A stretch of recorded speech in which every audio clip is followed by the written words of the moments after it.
Welcome to episode 24. Thank you for joining. I am Arumba. Appreciate you tuning in and coming to watch some of our conquests, world domination. Where we left off last, we had just done something incredibly foolish, which is to declare war with the Holy Roman Empire. We're currently losing 200 gold a year, so we've got enough war chests to last 1.5 years without any conquest gold. We will be sacking lots of territory quickly, so we're going to gain a lot of money, and it should help us we should be able to maintain this military that we've hired. I did, off camera, take a couple minutes to figure out what was going on with the world, and probably after this war ends, we'll do another survey of the land. But so Russia, the King of Russia, or Rus as it's called in this game, not Russia. I don't really know why they call it Kingdom of Rus. To me, it's Russia. Isn't it Russia? Oh well. So anyway, the Kingdom of Rus. Russ. It reminds me of Friends. Remember that episode in Friends where Ross is like competing with Rachel's love for Russ? Anyway, completely off topic, but that's what it makes me think of when I see Russ. So, real quick, let's check in on Mayor Dan. 59, still stressed, still wants to be Chancellor. Gurley still wants a daughter, still being pretty stupid. So nothing going on there. I'm going to miss him. I really will. When he dies, I'm going to be a very sad person. Anyway, right, so Russia. He is currently engaged in a holy war against High Chief Ziggy. Ziggy Mantas. We're going to call him High Chief Ziggy. So that's this guy right here. And they are currently winning. It's not actually his war. It's the King of Sweden's war, King Ing I. And the way you can always tell whose war it is it's the one that's in bold. That yellow bold. King Ing I is the one that actually made the attack on High Chief Ziggy. And then you can see the other people who are participating. So you might be thinking, okay, well, why is the Kingdom of Russia helping that other guy? Well, apparently, these guys went and somehow got into an alliance too. I don't like that. There's a word to describe this. It's called a triumvirate.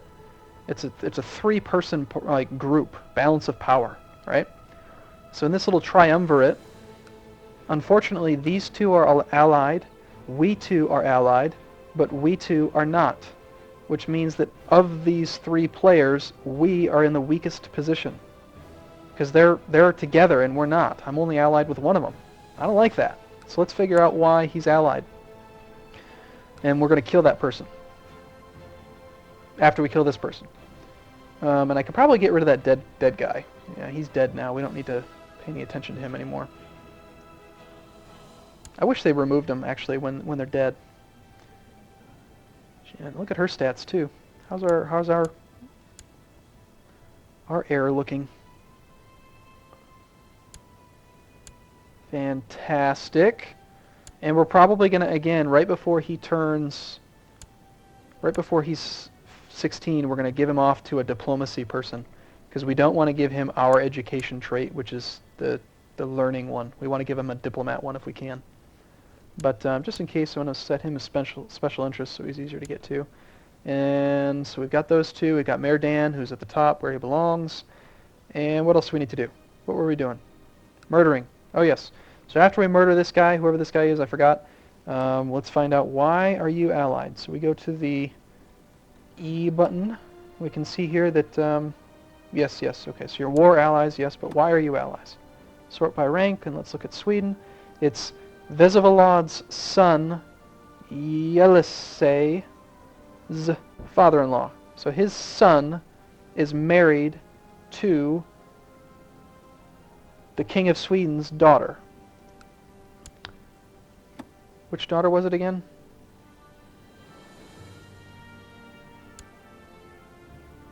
Not that one. This one. So this relationship is what is causing them to be allies. And that's not, I don't like that. It's not working out to my favor. So let's see, which one of these two is the easiest to kill? She's got 9 intrigue, he has 1. I don't like the idea of murdering his son, because if we get caught, it's going to piss him off, and he's our ally. But he's already in our war, so actually I don't really need to worry about him liking us as much, because I've already forced him into the war. And he's got the worst intrigue. So let's try it. I'm going to set him as special interest, and then as soon as we kill our current guy, we're going to hopefully be able to murder him and break that alliance, and that way that war that he's in, he's only got 2 wars. He's got our war and that one there. They've actually almost won, so it's going to end soon anyway, but I still don't like that power balance, so we're going to murder that person and try to break the relationship off so they're not allies anymore. I'd actually rather that he doesn't like Sweden so that he'll attack Sweden. Now, the big, huge risk we're facing in this is that when the doom stack of the Holy Roman Emperor comes, it's probably going to be bigger than ours. It's probably going to be about 15 to 20,000.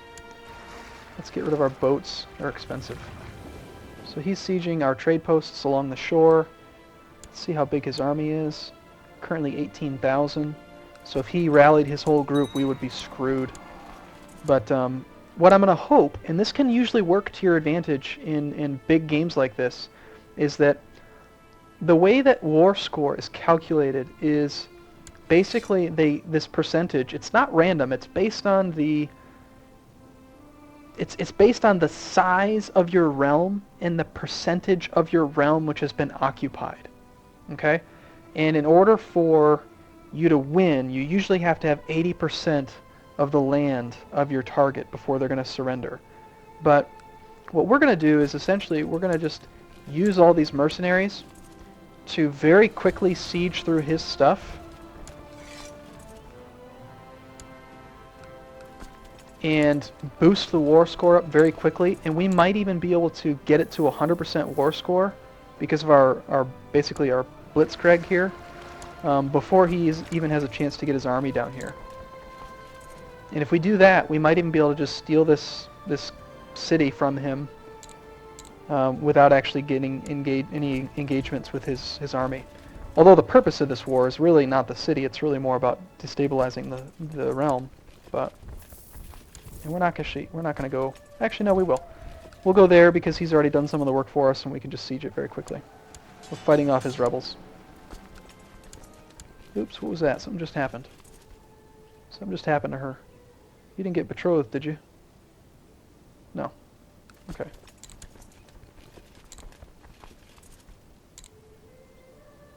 And once this war score gets to 100%, you don't have to end the war. Like, we can just leave it at 100% and just keep going through here and just destroy him. You know, just siege everything he has and just weaken the realm. Which is probably what we're going to do. We're just going to attack him. Yep, use diplomacy, don't burn our trade posts. Oh, that's probably what it was. Our granddaughter came of age. She's 6. She needs an heir. She needs someone to teach her. And so we'll sort by rank. Everyone loves us. I'm not going to give her to this guy because the person that's raising your child can convert them to the culture that they have. So if I have someone that's not Swedish educating my children, they might become that other culture, and we don't want to breed that into our dynasty, so we're only going to give them to Swedish people. So let's go ahead and we'll just use this Baron. Whatever, his stats are terrible, but I want the 20 reputation. And he's Swedish.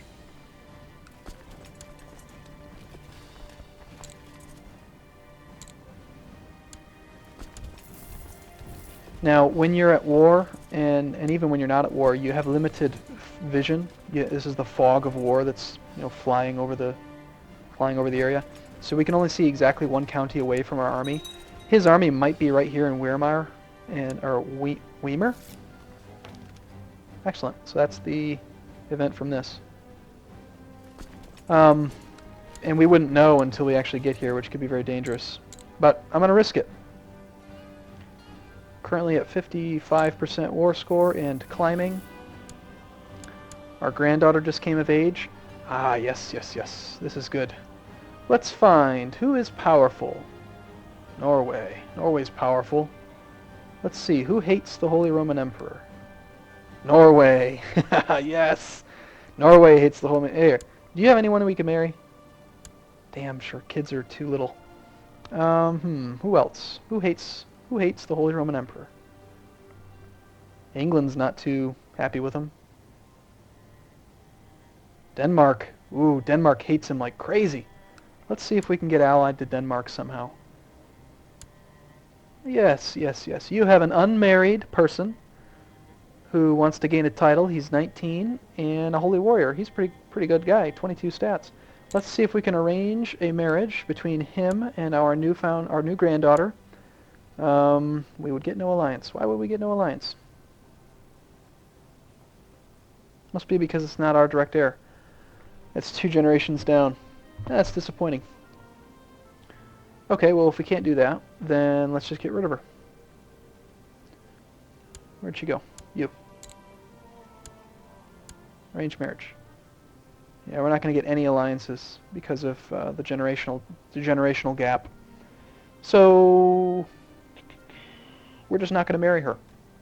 I don't want more family members. Sorry, lady. You're just going to have to find ways to entertain yourself. That was not nice of me to say. We're gonna siege his holdings directly. So let's go to Lüneburg. Lüneburg. Sieging his holdings directly gives us more war score than sieging his vassals' holdings, and it also pisses him off and reduces the strength of his military. Oh, there's his stack. Look at that, 16,000, and he's going to the same place that we are. Let's raise the ships.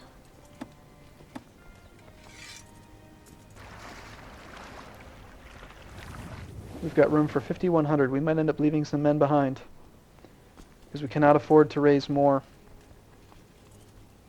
Damn. Perhaps I should invest in more boats. I'm going to do that later. We'll invest in some boats.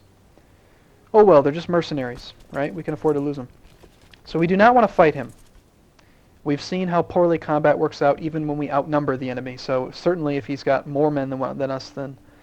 I mean, we've got some damn good generals here because we've hired them.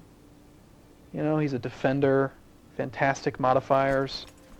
This guy has decent modifiers.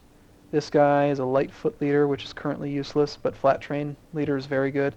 So we've got great leaders, but his army is bigger than ours, and we cannot afford to go there. Our retinue is still basically 0. So let's see, what can we do? Let's go on the opposite. Nope, he's going to hunt us down. Okay, let's go this way. August 2nd, August 2nd. Damn, he might actually be able to just get on top of us no matter what. And we're in forest right now, so... that's unfortunate. Flat terrain is not forest. Shoot. Is there any flat terrain we can get to? Yep, there we go. So we're moving to flat terrain here because it's going to give us a huge, just monstrous boost to the strength of this flank.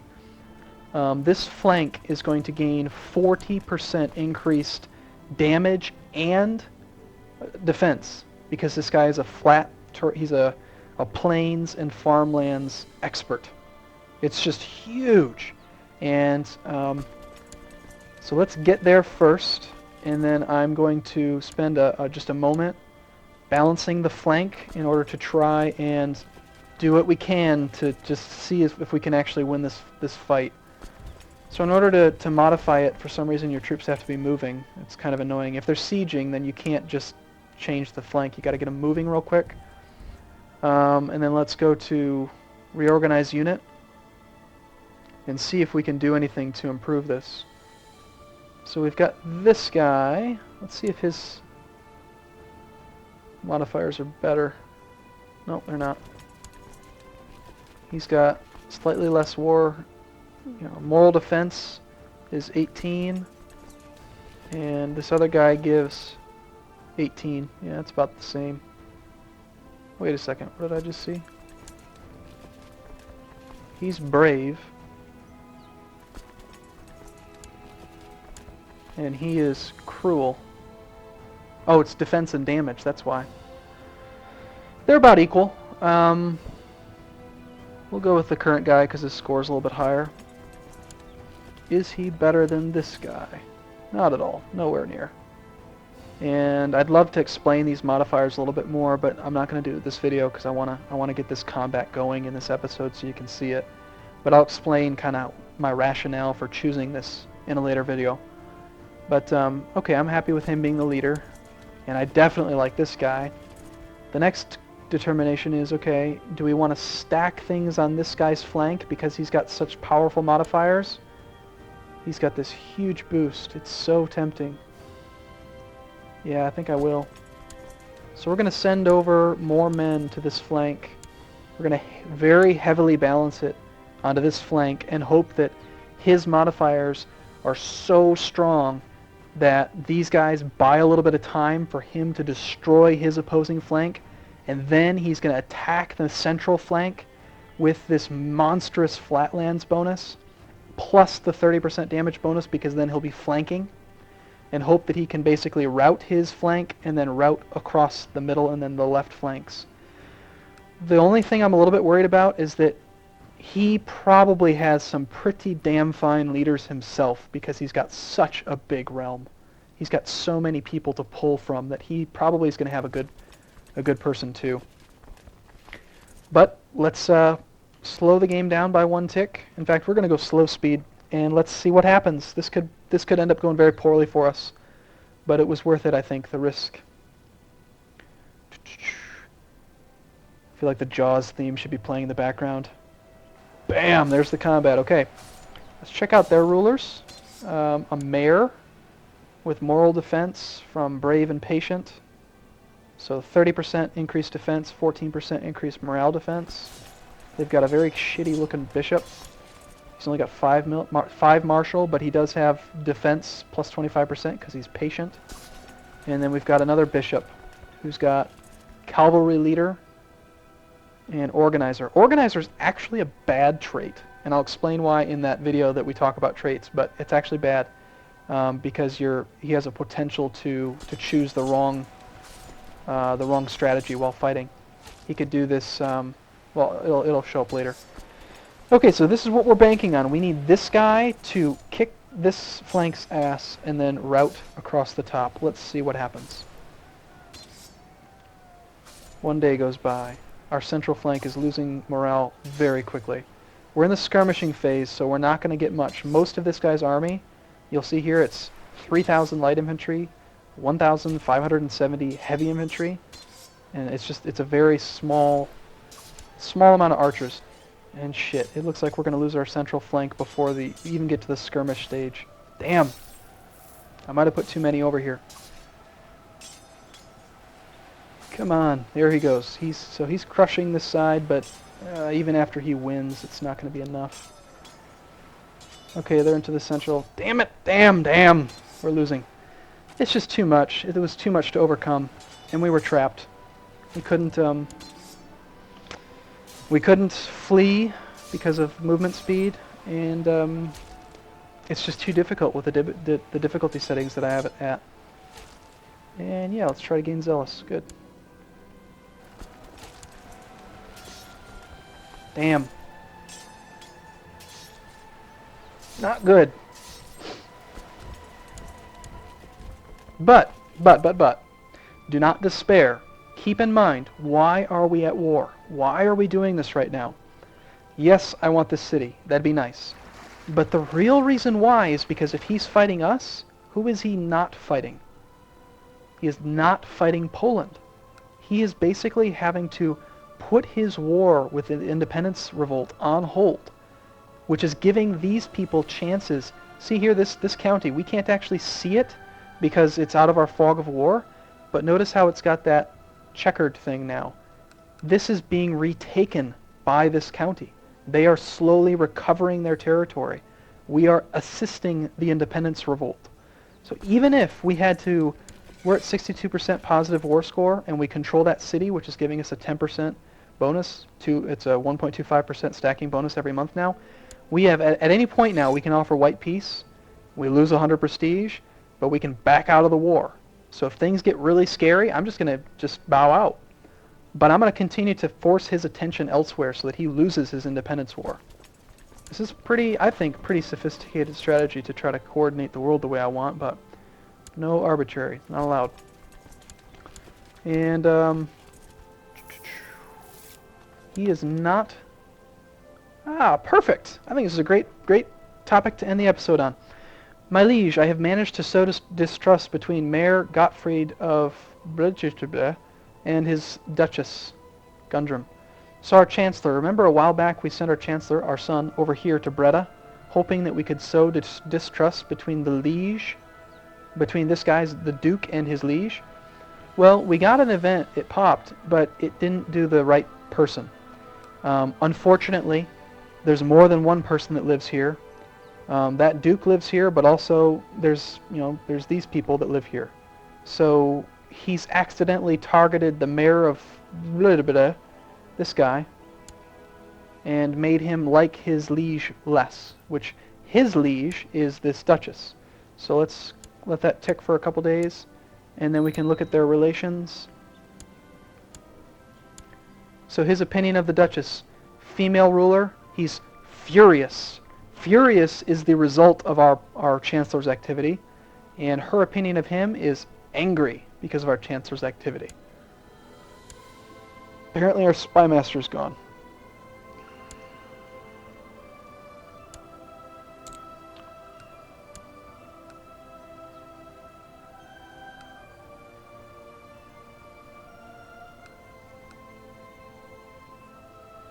And let's find someone to mentor her.